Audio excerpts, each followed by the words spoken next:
বিশ্বের সবচেয়ে অদ্ভুত কিছু রেস্তোরাঁ যা দেখলে আপনিও হতবাক হয়ে যাবেন, তাই ভিডিওটি শেষ পর্যন্ত দেখুন। Number 1, new lucky hotel. এই রেস্তোরাঁর ভিতরে 26টি কবর রয়েছে, যেগুলিকে ষোড়শ সপ্তাহে একজন সাধক সুফির কবর বলে মনে করা হয়। এই কবরগুলি অপসারণের পরিবর্তে রেস্তোরাঁর মালিক কৃষাণ কুট্টি তাদের 4 ধারে লোহার রড লাগিয়ে এবং কবরগুলির চারপাশে চেয়ার স্থাপন করে সংরক্ষিত করেছেন। কুট্টি বলে এই কবরগুলি তার জন্য ভাগ্যবান প্রমাণিত হয়েছে, আর রেস্তোরাঁর অদ্ভুততার কারণে এখানে অনেক লোক আসে, যা তাকে প্রচুর লাভও দিয়েছে। রেস্তোরাঁর কর্মীরা প্রতিদিন সমস্ত কবর পরিষ্কার করে এবং সেগুলিতে তাজা ফুল দেয়। Number 2, Kayabukiya travel. এই জাপানের একটি রেস্তোরাঁ। এখানে বানররা অর্ডার নেয় এবং তা গ্রাহকের টেবিলে পৌঁছে দেয়। হোটেলের মালিক কাওরা উৎসুকা যখনই হোটেলটি খোলেন, তখন তার কাছে মাত্র 2টি বানর ছিল, যাদের রেস্তোরাঁর কাজ করার জন্য প্রশিক্ষণ দেওয়া হয়েছিল।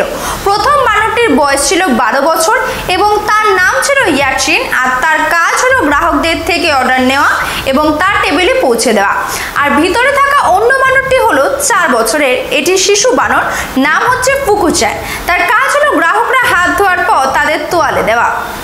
নাম্বার 3, টয়লেট রেস্তোরাঁ। বন্ধুরা, আজ পর্যন্ত আপনারা ওয়াশরুমের টয়লেট সিট ব্যবহার করতে দেখেছেন, কিন্তু কখনো শোনেননি এই সিট খাবারের জন্য ব্যবহার করে যেতে পারে।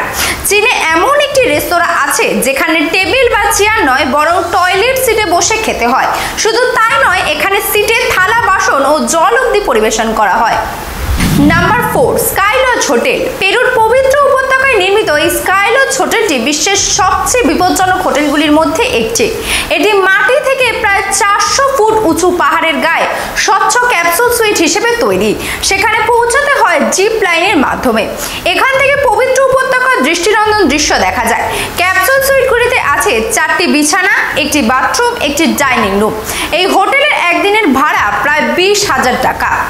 Number 5, tree hotel. সুইডেনের উত্তর আঞ্চলিক শহর হ্যারাডাসের কাছে সমুদ্র সৈকতের ধারে অবস্থিত এই 24 কক্ষ বিশিষ্ট হোটেলটি নির্মাণের সময় একটি গাছও কাটা হয়নি। এখানে তৈরি ঘরগুলোকে দেখতে মিরার কিউ ইফো পাখির বাসা এবং ঝুলন্ত কেবিনের মতো। সমস্ত কক্ষই মাটি থেকে 20 ফুট উচ্চতায় নির্মিত। একদিনের জন্য প্রতিপক্ষের ভাড়া 50,000 টাকা। নাম্বার 6, দ্য এয়ারপ্লেন রেস্তোরাঁ।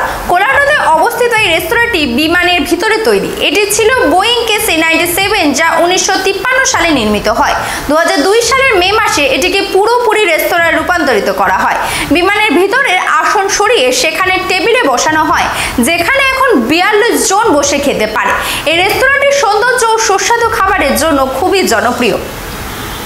এদের মধ্যে কোনো রেস্তোরাঁ সম্পর্কে জেনে আপনার ভালো লাগলে আমাদের কমেন্টে জানাতে ভুলবেন না।